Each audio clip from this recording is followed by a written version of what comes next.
Hi guys, welcome back to another video. Today we are going to be taking a look at this magnificent beast. This is the Bite and Fight T-Rex from Mattel's Dino Rivals line in the Jurassic franchise. And, well, the main reason I wanted to buy this figure, excuse me, the main reason I wanted to buy this figure was for the paint job. Because, you know, as you can see, it's a completely different paint job from the millions of other T-Rexes that we've gotten so far from Mattel. So if I just fling it round, you can see instead of it being like a very light browny colour, it's more of a grey with some brown highlights. And I love it. It's still the exact same sculpt as before, so, you know, that is still Rexy.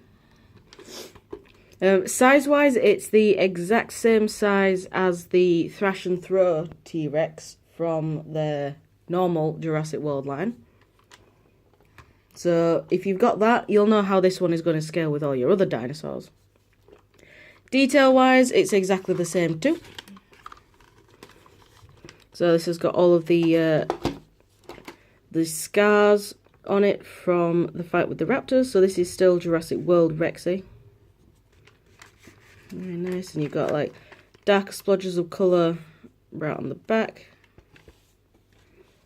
And the brown goes all the way down. And the grey underneath. Well, grey for the main body and then like a pale creamy colour underneath. While I'm on the foot, here is the DNA code for the Jurassic World Facts app. If anyone... Does anyone still do that? I don't know if anyone still does that. I still do it. But, oh well. Detail in the mouth is a lot better than the Thrash and Throw, despite it being the exact same sculpt. Because in the Thrash and Throw, because the mouth is always shut on the Thrash and Throw, the tongue and the inside of the mouth was just a very smooth, very shiny paint. Whereas on this, you can see when I hold it up to the light, it's got some like, it's a rougher texture. Yeah, so it's not as, it's still shiny, but it's not as shiny as normal. Now that's because, you know, the mouth on this figure is always open, so you're going to want a better textured tongue, since you're going to be looking at it a lot. I've noticed on mine, at least, with the eyes, the pupils are a lot bigger. On mine, like they're more like tiny dots on my Thrash and Throw, but then on this one they're like bigger black circles. Detail on it is all the same as before. You can see there's just some more breaks in the sculpt, and that's for the gimmicks. So yeah, for articulation, you can swivel the head around. It does not affect the gimmick in any way. The head moves, but that is literally part of the gimmick. The jaw is part of the gimmick. The arms can do the same, just basic up and down that the Thrash and Throw could do, but they can also go side to side. So if you look at it like that, those arms do look a little bit weird when they're like that, so I like to put these arms slightly out to the side so they're a bit more like that. The legs can rotate. There we go, the legs can rotate, but they really don't want to, and it sounds like you're breaking something every time you try to move them. So the legs, while they can move, the legs are more just supposed to stay like this. But they can, if yours does have balancing, they can easily go in and out a little bit to help with balancing.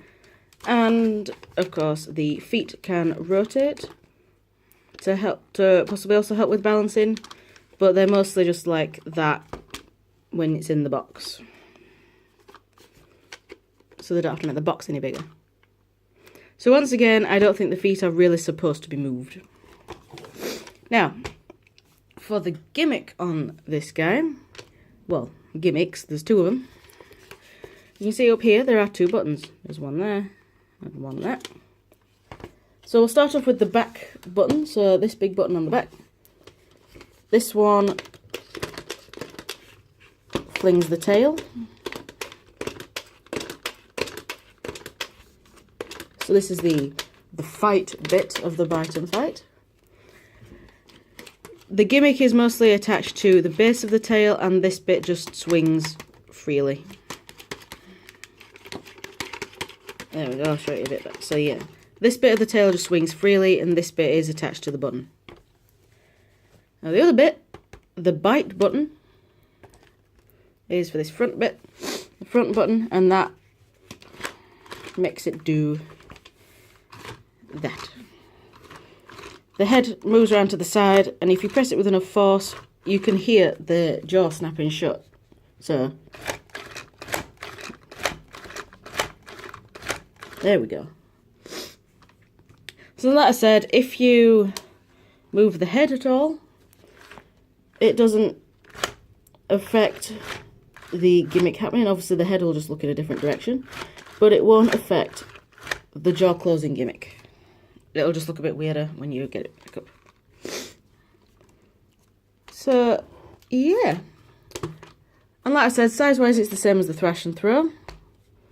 So we'll just quickly do some size comparisons and we'll get you all in, and we'll get the whole thing in shot. There we go.